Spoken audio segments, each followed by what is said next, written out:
David in California, it says that you want to talk about anticipating a day when this show won't be necessary, and theists are a small minority that don't really bother anybody. Is that a question that you wanted to ask? That's my core question. I mean, I've seen you folks on YouTube multiple times, and I realize you've got an excellent hook to get, especially atheists, to watch you multiple times, because I keep watching it with the expectation that maybe this week an intelligent theist will call in and really give them a hard time, but it never ever happens. Well, never. You don't think that we make some progress? I think not well. I think maybe you may, and that's why I wanted to see what you thought about whether your role will ever be diminished in the future, because you're all still pretty young, and whether, and I think you do help, though. I think what you're doing is a helping effort. Yeah. Well, if you could see our emails, there would be no doubt in your mind that we have helped more than one person a month or a week, depending on how you want to count it, who blame their deconversion on the show and on the host, not just Jenna and myself, but every host in the past. Yeah. I wouldn't have even known how to guess in that direction, whether it was more towards help or more towards abuse, because you dare to speak what you think and express your intelligence in an intelligent way. Ooh, so bad. But then that's the point where we can discuss what the definition of abuse is. Like, is that abuse? Well, I'm thinking of perhaps anticipating that you would, the bulk of the feedback you'd be getting after spending an hour and a half being intelligent and debating and being honest would be hearing back how horrible you are and you're all going to die and burn in a fiery pit and blah, blah, blah. Well, if you read our YouTube comments, you get more of that in our YouTube comments than you do in our email. And I don't know why that is, but we comments anymore. Yeah. Well, I think the goal is to make this show unnecessary and just kind of, redundant. That's the goal. It's just, we're not there yet. So yeah. I hope it does. Someday you'll be in a deep archive and people can go, wow, look, 50 years ago, look what they do talking to theists. And look how they're not very bright, are they? They keep calling in trying to debate, but they never manage to get one single debate point made because they're incapable.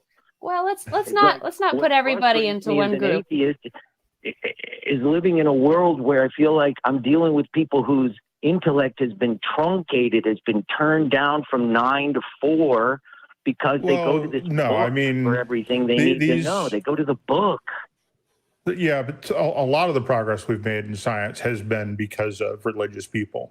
What we know about genetics first got started by... In spite of their religiosity. Religion I think in some cases because in a way of progress. Well, no, because the scientists in the early 1800s were trying to find the Deus Machina, right? The God in the machine. They were trying to prove God exists by looking at how the world works. That they failed in that is not a testament to their lack of faith, but that they did start off with a lot of them with that point of view. Darwin was a hard believer until right up until his deathbed, until he died. I have to disagree about Darwin. My reading about Darwin's perspective was that he wasn't particularly theistic, but his wife was 110%, and he knew that some of the things he was going to be writing about was going to upset her and the rest of the family quite a bit. Well, but that doesn't mean he was not a man of faith. Everything I read indicates that he was strongly a man of faith. But he lamented that. He lamented the fact that he could not find the God in the machine. I really don't like denigrating religious people's intelligence because in many cases they haven't actually sat down and looked at the reasons they believe and kind of really internalized the fact that they're Christian because they grew up in a Christian country. Right. And I didn't mean to imply that they were temperamentally unintelligent people. It's just being brought up from birth into that, well, specifically the Christian system of thought, education. Well, it's not behavior. just Christian. An intelligent person and make them act less intelligent than they really are. So that's called indoctrination.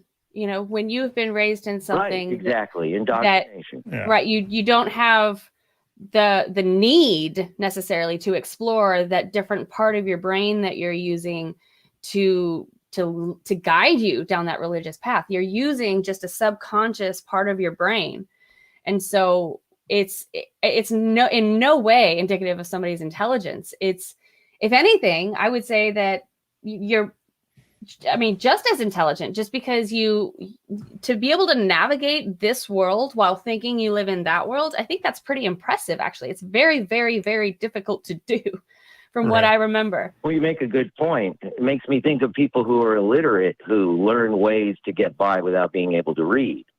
You know, right. It's difficult. Right. They just, no one taught them to read. Right.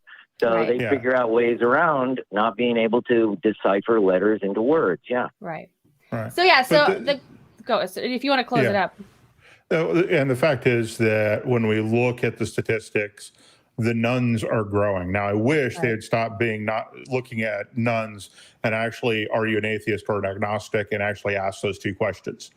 Because someone who says someone who answers none to a lot of these questions could just be saying they're still a Christian. They just don't go with any of the major denominations or churches or things like that. Yeah. But the nuns are growing year over year, every year, and they've been accelerating ever since kids started having day-to-day access to the internet and being able to have access to programs like AXP, to the great debates, whether you're looking at Matt Dillahunty's debates, or anybody debating William Lane Craig, or any of the debates you can see on YouTube. That resource, plus all the science resource, people like MIT with their open courseware stuff. MIT is open sourcing a lot of their material. And it's kind of a brag, because they're saying that the material, our books and all this other stuff doesn't matter. It's our teachers that make us a great school. So it's a bit of a subtle brag. But you can get MIT level courses from MIT on the internet now. That type of information flow is helping tremendously. It's stuff that we didn't have before.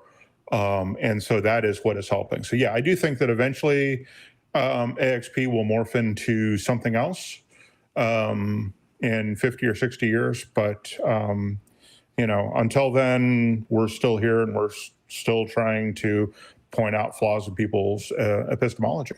Right. So thank you for calling, David. Your efforts. Thank you. Yeah, you're welcome. Hang tough and keep on keeping on. Bye-bye. Thanks. Bye-bye.